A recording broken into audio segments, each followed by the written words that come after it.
Bien, nous avons vu l'autre fois que le couple, si je peux me permettre, Yitro, représentant les nations, et Joseph, représentant l'hébreu qui est parti en Égypte, était absolument fondamental. Puisque Yitro avait reconnu le Dieu d'Israël, le Dieu un, et on avait dit l'autre fois, en quelques mots évidemment, que Joseph avait été fidèle, était le fidèle parmi les fidèles à Akadosh Baruch Hu, au Dieu un, qu'il n'a jamais dépassé. Et sa fonction, et or cette fonction était une fonction d'économiste. Et vous allez voir en quelques minutes comment Akadosh Baruch Hu a donné dans la Torah, c'est-à-dire dans l'essence même de toute chose, les différentes structures, systèmes qui vont apparaître dans l'histoire et notamment qui vont apparaître au temps du Mashiach ben David, puisque une des fonctions, on le verra rapidement, très rapidement, trop rapidement, une des fonctions du Mashiach ben David étant évidemment de, j'allais dire, sauver le monde sous les ordres d'Hachem, au niveau économique, au niveau social, au niveau des systèmes. Regardez dans la paracha Miketz du livre de Bereshit, la Genèse, regardez ce que dit Joseph au Passouk 47.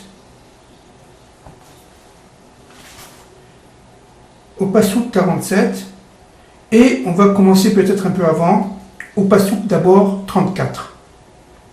Au Passouk 34, que je lis, c'est Yosef qui parle au Pharaon, qui parle à Paro.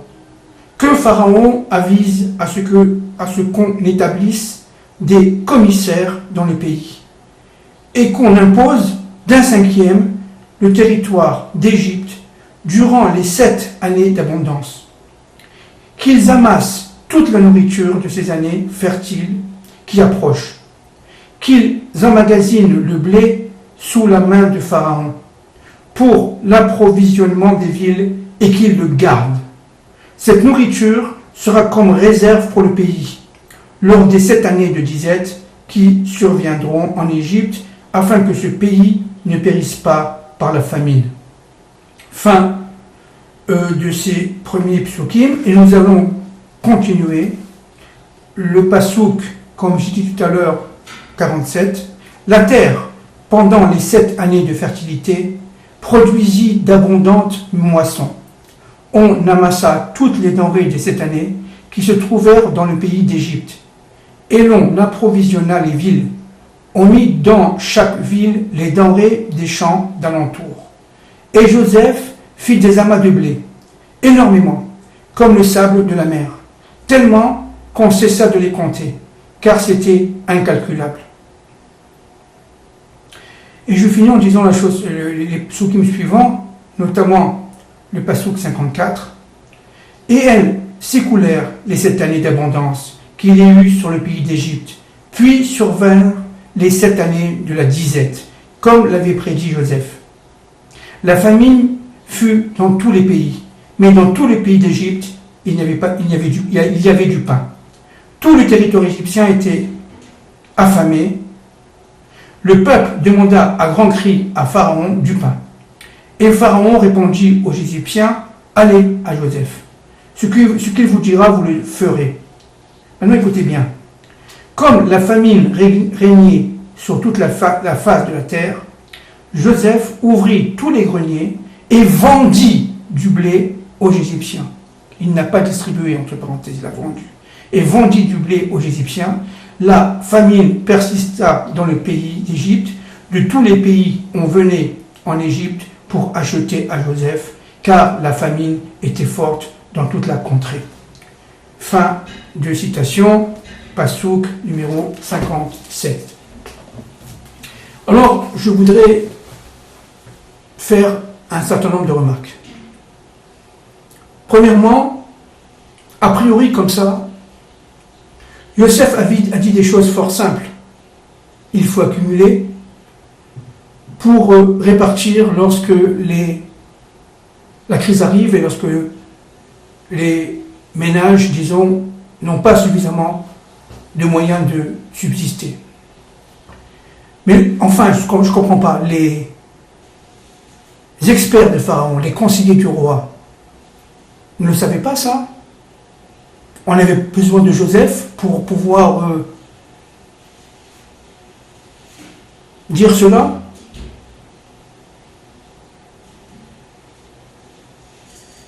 Ce qui est troublant, c'est que Pharaon dit quelque chose d'énorme. Ce que dit Joseph, c'est formidable, c'est fabuleux. Il faut le prendre comme conseiller. Vous voyez comment Kadosh Baruch Hu agit dans l'histoire. Avant d'envoyer, disons, le sauveur, il crée une confusion. Il crée une confusion telle que les plus grands experts ne comprennent plus rien. Regardez aujourd'hui, on est dans la confusion, on ne sait plus. Les luttes anti-chômage, les luttes contre l'endettement ne donnent rien. Il y a des mécanismes qui nous dépassent. Pourquoi? Parce que tout simplement les experts sont devenus des experts tellement spécialisés, tellement individualistes, tellement spécialisés dans leur système de pensée qu'ils ne voient plus les choses d'une manière globale. Parce que tout simplement Joseph était un décodeur de rêves. C'est-à-dire Joseph était branché à Kadosh Baruch Hu qui lui est la globalité évidemment parfaite. Et donc Joseph pouvait sauver le monde. Maintenant, regardons un peu plus. Tous les systèmes qui ont en fait survécu et qui sont développés depuis Joseph jusqu'à aujourd'hui, jusqu'au Mashiach ben David, sont en fait sous manière cachée, codée, inclus dans ces psukim, dans ces citations que j'ai données. Vous avez là-dedans, par exemple, le capitalisme, le socialisme, même le communisme. Vous avez là-dedans aussi le féodalisme. Vous voulez un exemple? Je vous donne un exemple. La société féodale est une société fondée sur 3 éléments. Premier élément, la solidarité. Deuxième élément, l'autorité du Seigneur. Troisième élément, la fonctionnalisation des tâches. C'était une société fermée, un système clos, mais un système qui était très puissant en fait. Parce que lorsqu'un seigneur, par exemple, était attaqué, eh bien, son cousin, qui n'avait pratiquement jamais vu, un cousin lointain, eh bien, venait à sa rescousse. Venait à sa rescousse par solidarité familiale. Et vous savez ce qui se passait? Il se passait que, devant les attaques, par exemple, des barbares, le seigneur ouvrait le pont-levis, faisait rentrer tout ce qu'on appelait les tenures paysannes, les paysans abandonnaient leur lopin de terre, c'était des serfs, ça dépendait des périodes, et ils rentraient dans ce qu'on appelle la seigneurie, et à l'intérieur de la seigneurie, ils étaient protégés. Et à l'intérieur de la seigneurie, il y avait des artisans, des commerçants, et toutes sortes de choses. Vous savez, je vais vous donner un exemple encore incroyable. Lorsque le seigneur et sa famille mangeaient, il donnait d'abord les restes aux vassaux, aux vassals, aux vassaux, puis ce qui restait, c'était pour les paysans, les serfs. Tout le monde mangeait à sa faim, parce qu'à cette époque-là, on goûtait. Et ce qui est extraordinaire, c'est que cette société de solidarité était, si je résume évidemment en quelques secondes, fondée sur ce qu'on appelait à l'époque le contrat d'allégeance juré. Le vassal pouvait aller jusqu'à la mort pour protéger son seigneur. et réciproquement. Un contrat d'allégeance jurée. Joseph crée une société de solidarité. Une société où véritablement tout le monde peut manger. Tout le monde peut manger à sa faim et il va accomplir et réaliser des réserves. Il va accomplir une production, il va organiser, évidemment, au niveau agricole, toutes les moissons, etc., de manière à engranger dans des greniers des tonnes et des tonnes et des tonnes et des tonnes et des tonnes de blé. Pour le monde entier, pour le peuple. Parce que l'Égypte, à cette époque-là, évidemment, représentait, si vous voulez, comme aujourd'hui l'Amérique, quelque part le monde entier. C'est pour ça que les enfants de Jacob sont venus en Égypte pour prendre de la subsistance. Et ce qui est extraordinaire, c'est qu'en fin de compte, lorsqu'on voit cela, on voit ces psukim, on voit ces psukim de la Torah, on s'aperçoit qu'en fin de compte, tout est marqué, y compris le capitalisme libéral. Mais, par exemple, on va vendre, donc il faut un marché. On va vendre le blé. On ne va pas le distribuer, on va vendre. Donc regardez, vous voyez, à partir de ce moment-là, Akadosh Baruch Hu dit dans la Torah que les marchés, c'est tout juste. Le socialisme, c'est aussi tout juste. Le féodalisme, c'est tout juste. Alors qu'est-ce qui n'est pas juste? Ce sont les extrêmes. Ce qui n'est pas juste, c'est lorsque l'individualisme, comme j'ai parlé tout à l'heure, lorsque l'individualisme découlait d'une fonction anomique, ça veut dire de l'anomie. Le fait que je vis pour moi, pour ma famille, et le reste, je m'en fous. Ça, c'est le début d'un cancer qui mène à la perte de l'humanité. Aujourd'hui, par exemple, on dirait le profit pour le profit, l'ultralibéralisme. Le marché qui va créer lui-même ses propres forces, ça c'est bien, d'équilibre, d'auto-régulation, mais le marché, lorsqu'il est non contrôlé, provoque des scories, provoque des tares, qui fait qu'en fait, il s'autodétruit lui-même. Parce qu'il exagère. Les forces sont exagérées. Le profit pour le profit. Le profit à court terme. Et après moi, le déluge. Je me remplis plein les poches. Ce qu'on appelait les entreprises mouchoirs.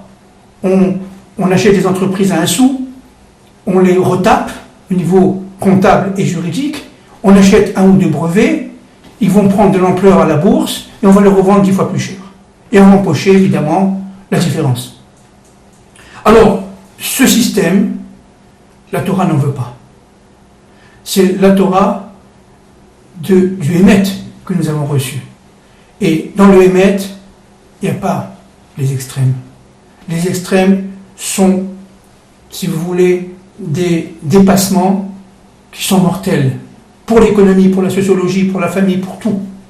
Il faut réunir vers le centre, vers, si vous voulez, l'égalisation, vers la démocratisation, mais toujours avec des forces de régulation, des forces qui vont s'auto-équilibrer. Donc c'est ce que va faire le Mashiach ben David. Les Kharamim disent que le Mashiach ben Yosef va mourir. Alors il y a une marloquette, il y a une grande discussion entre ce qui va mourir vraiment à la guerre ou par autre chose, ou est-ce qu'il va, en fin de compte, s'inclure dans les Neshama, dans l'âme du Mashiach ben David. Moi je tenterais plus à penser que c'est la deuxième solution. La deuxième réponse, c'est que le Mashiach ben Yosef, on le voit avec le sionisme, a permis à Israël, on l'a dit mais on le redira et on le redira et on le redira, de passer en accéléré les différents systèmes pour aboutir véritablement à un système qui est un système à la fois terminal mais unissant tous les systèmes. Et le Mashiach ben Yosef qui va rentrer, donc dont l'âme va rentrer dans celle du Mashiach ben David, le Mashiach ben David parlera comme un économiste Et il va dire, Bezrat Hashem, quand je veux, quand il viendra, il va dire, ben voilà, tout ce qu'on a fait, ce qu'ont fait les seigneurs, tout ce qu'ont fait les nations, c'est juste, mais pas d'extrême. Tout ce que les marchés, oui, vive le marché, vive le capitalisme, vive le socialisme. Le capitalisme, c'est l'individu prime sur le collectif. Le socialisme, c'est un peu le contraire. Le collectif prime sur l'individu. Mais il faut faire l'union. Parce que le collectif sans l'individu, ça n'a pas de sens. Et l'individu sans le collectif, c'est la mort. C'est la momie. C'est rien. Donc, si vous voulez, oui pour l'individu, oui pour l'individualisme, mais dans le collectif. Et ça, évidemment, c'est le Mashiach, Bezrat Hashem, si Dieu veut, quand il viendra, qui aura la fonction redoutable, mais ô combien palpitante, de réunir. Alors, je résume, avant, si vous voulez, de nous séparer. Je répète, en quelques secondes. Premièrement, l'histoire économique est une histoire qui a un sens. Les systèmes, quel que soit le système, antiques, féodaux, moyenâgeux, commerciaux, libéraux, communistes, socialistes, etc., et capitalistes et ultra-capitalistes, sont des systèmes qui sont justes, prévus dans la paracha Miketz, et évidemment dévoilés à la fin des temps. Cependant, le risque de ces systèmes, c'est le débordement. Le risque de ces systèmes, c'est qu'il y a certains malins, certains brigands, qui vont utiliser le système à leur propre fin, pour, si vous voulez, leur propre intérêt. Et donc, c'est là que ça ne va plus, et que Akadosh Baruch Hu envoie des crises. On voit la crise du chômage, on voit la crise de l'inflation, tout ce que vous voulez. On voit carrément des cancers pour dire ça suffit. On arrête là, parce qu'on voit la catastrophe. Voilà, donc la voie moyenne, c'est-à-dire la voie de Yaakov qui devient Israël, la voie de Tiferet, est la seule voie possible. Il ne faut pas développer les extrêmes. Il faut réduire au maximum les tensions, réguler les extrêmes vers la voie moyenne. Et encore une fois, la voie moyenne, ce n'est pas évidemment la voie, disons, unificatrice et exiguë, pas du tout. C'est le fait qu'en fin de compte, les riches, pourquoi pas, il en faut, mais il faut aussi qu'ils comprennent que les pauvres doivent être moins pauvres. C'est ce qu'on appelle évidemment la redistribution sociale du revenu. Les riches ont leur raison d'être, les pauvres aussi. C'est Dieu qui envoie les riches, c'est Dieu qui envoie les pauvres, évidemment. Mais il faut que la souffrance disparaisse progressivement de ce monde, parce que, comme vous le voyez, comme on le voit tous les jours, Akadosh Baruch Hu envoie ce qu'on appelle en hébreu le shefa. Il envoie la consommation. On manque de rien. La production n'a jamais été aussi importante, n'a jamais été aussi généralisée. Aujourd'hui, grâce à la machine, on peut produire n'importe où et à moindre coût. Mais il y a quand même des systèmes qui sont très individualistes et qui sont très perturbants, très déstructurants, qu'il faut peut-être réduire au silence, parce que tout simplement c'est très dangereux. Dans l'intérêt de l'humanité, ce qui est fondamental de dire, c'est que nous sommes une humanité, et que dans cette humanité, chaque nation a sa fonction, a ses fonctions complémentaires aux autres, et au niveau économique, nous sommes tous des frères. Shabbat Shalom, merci beaucoup.